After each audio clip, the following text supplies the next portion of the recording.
Hi, I'm Henny from FlippedNormals.com, and in today's video, you are going to learn how to use the 3D cursor in Blender. This is easily one of the best modeling tools in Blender by far, but it can be quite confusing for beginners to use. So, whether you are a complete beginner or an advanced artist, I'm sure you'll pick up a few tips in this video where we do an elaborate dive into how to use the 3D cursor. So, jumping into Blender. The main reason why the 3D cursor is confusing is because it's not entirely clear what it actually is. You're opening up Blender, you're a beginner, and you start to accidentally move the cursor around. You can move it around with a shift right mouse button like so. You can go up here in the top left and you can just click here, and you accidentally do this and you have no idea what's going on. Now, the most important thing about the 3D cursor, at least for now, is that you need to know that the 3D cursor is the spawn point for your primitives. So if we hit Shift and A, make a plane, it's going to pop up right there. If you move the 3D cursor over here, it's going to do the same thing with a primitive, and so on and so forth. So this is incredibly important to know, because otherwise you have no idea first where the primitives are actually generated, but also why on earth your primitives are just being randomly created somewhere else. So once we know about this, we can talk about how to actually interface with the 3D cursor. You can see here in the right of a menu that I have the 3D cursor coordinates right here. You can access these by hitting the N key, then go into View, 3D cursor, and Location. Here we have the actual location. You can move this up and down like so, and you can change the rotation as well. This is important because the 3D cursor is not just a point in space. It has rotation coordinates as well. Now, with this said, I never ever use this menu. You can just zero this out like so, and if you want to just bring it back, but I never really do this. And the reason for this is because there are a lot better ways to interface with the 3D cursor. The main way I'm using it is by using the hotkey Shift and S, which is the hotkey for the snapping options. So here, for instance, we can use cursor to world origin, which simply means 0, right? This is the exact same thing as just putting it right here, going in here, and then cursor to world origin right there.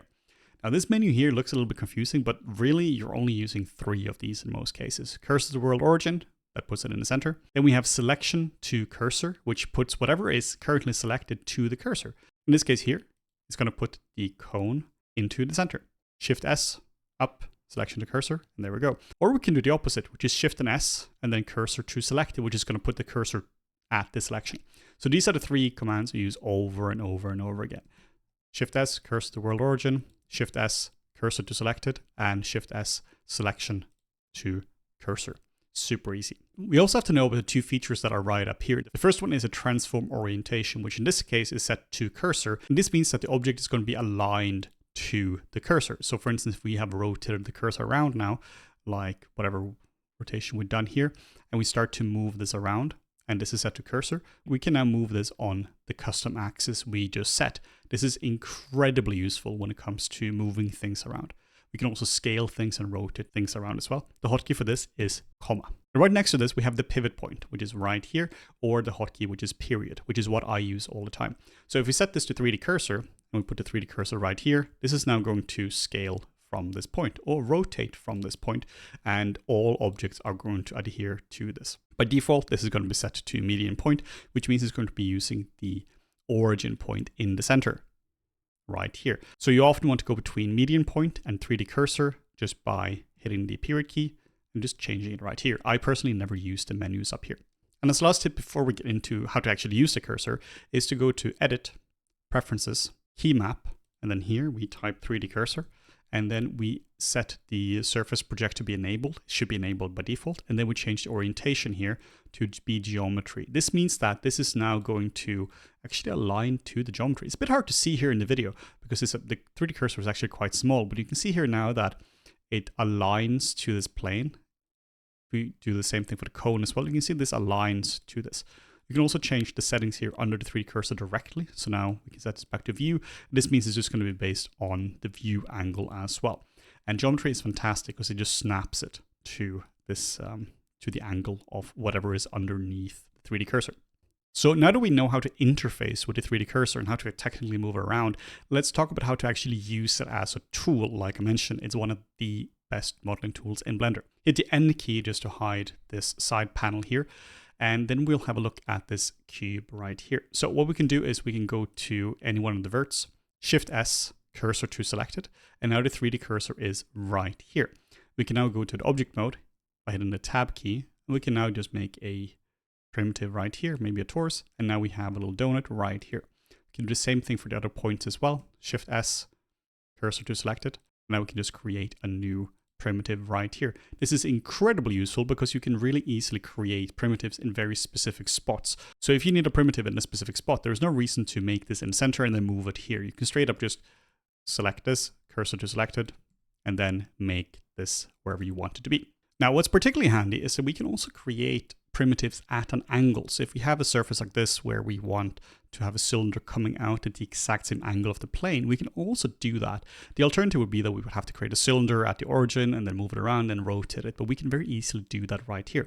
So remember how our 3D cursor is set to surface project and geometry? We can now just put the 3D cursor right here, or shift right mouse button right there, and this is now going to snap nicely to it.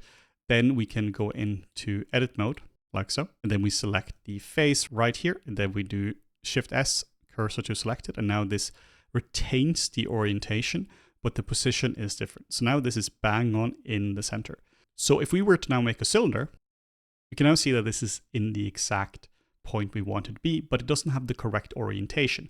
So what we can do is go down to add cylinder right here, and then align, set this to the 3D cursor, and now this is perfectly aligned to the 3D cursor, which is fantastic. We can go in here and we can do the same thing here, cursor to selected, and we can create more primitives that are going to be aligned beautifully to this, to the angle, to the 3D cursor, what we had now.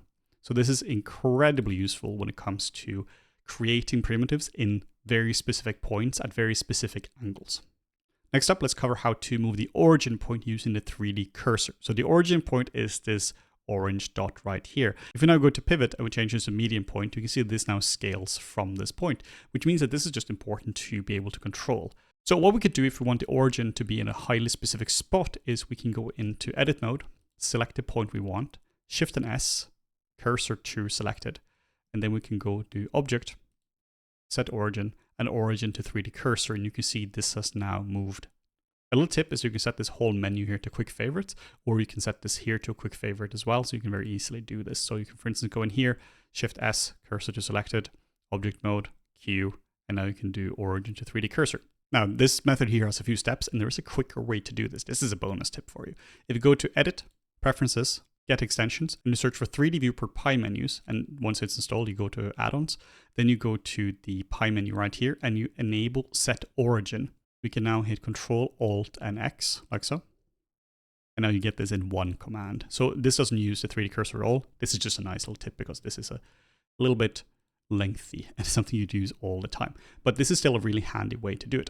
Next up, we will look at how to align objects using the 3D cursor. So if we have a cube right now, and we want to align this cylinder to this cube, we can very easily do this. So first off, we can straight up just select one, then the other, then hit Shift S and there's selection to active. This is now going to be in the center. But what if we don't want this to be in the exact center? If we want this to be in a specific spot, what we can do is we can go into edit mode, select a point, Shift S, cursor to selected. Then we can hit the cylinder, Shift S, selection to cursor. This is something you're going to use over and over and over again. So you might just duplicate this one here, select this one, cursor to selected, and then there you go. You can see it's so fast once you get used to this that you don't really think about it. You just do it, right? Because it's such a common operation that you do this stuff all the time and you just get really used to this. So this is a really handy way to very specifically put cylinders in specific points.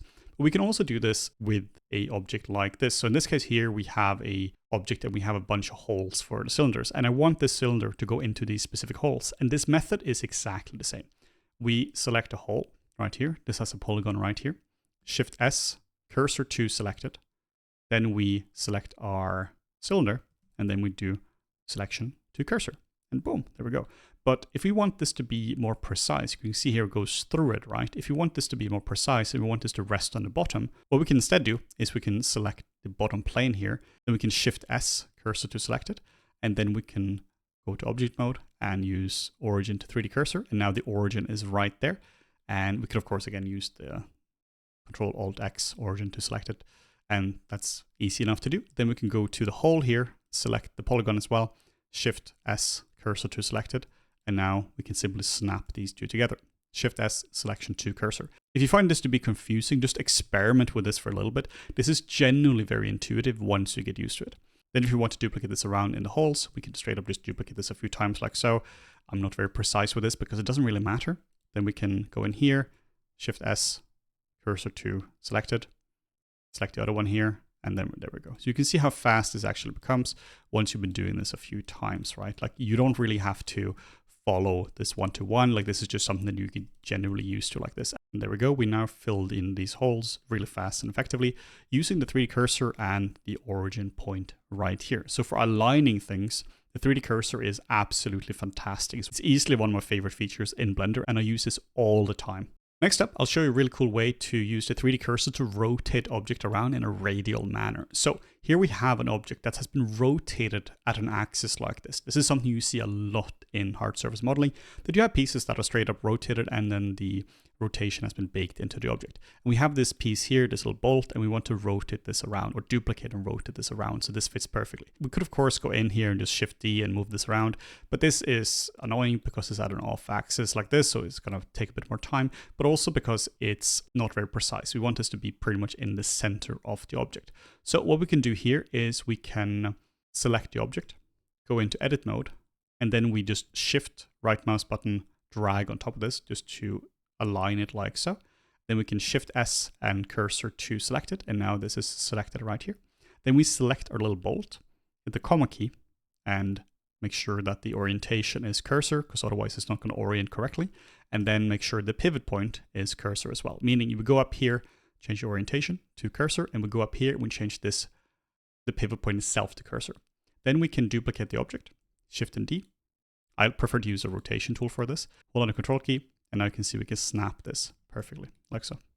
We can even select all of them like so, and just rotate this around. Like this. Shift D. There are of course a lot of different ways to do this as well, but this is a perfectly good way to do this, and now you can see that all of these are now perfectly on the same angle as the first one, and they're perfectly in the center as well, like the first one was. So this would be legitimately quite annoying to do without the 3D cursor, and it becomes really trivial to do if you use the 3D cursor. So with all these theoretical examples out of the way, these simple ones, we can now focus on a more practical one. Here is a radio I'm currently building, and I'm using the 3D cursor a lot for this project here. So I have a lot of bolts like so, and I want to just fill them into the different holes. And I don't want them to be off center or anything. I want them to be perfectly in the hole without any issues.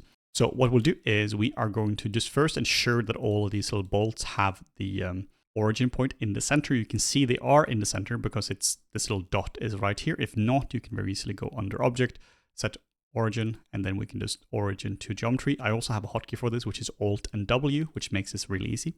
Then we are going to go into the hole here, select the hole, Shift S, cursor to selected. Then we select the object I want, Shift S, selection to cursor, and it pops right in here. So at this point, you can see how fast this actually is. It just snaps right in. It's really just a few little commands, and this is something that gets super intuitive very quickly. I recommend that you just play around with this a little bit because it does take a little bit of time for this to become intuitive, but once this becomes intuitive, you never want to use anything else. We have the same thing with this guy as well. We have a little button here as well, and I have these little holes here. So what I'll do, I'll just duplicate this 3 times. So we have 4 copies. Same thing here, Shift S, cursor to selected, move this here, selection to cursor, and you don't really even have to wait for the command, right? It's just so fast to move this in, like so. So there we go, just a few seconds and they're all in the correct spot, including all the bolts right here. And the last piece here is a piece that I wanted to just be able to snap so it fits right up here. Let's just change the orientation here to global, and now you can see what I want to do. I just want to move it up right here, but I want this to be perfect in one step. So what we're doing first is we are just ensuring that the origin point is in the center. By default, it's not going to be. It's going to be right here. So we just want to be sure that this is in the center up here, so that this is going to snap perfectly to this point right here. Really what we're doing is we're just taking a piece of geometry here, and we just want to snap this to this point right here. So what we do is we select this vert right here. If there isn't a vert, I'll just make a temporary vert right here just so I can snap it more easily to this specific point.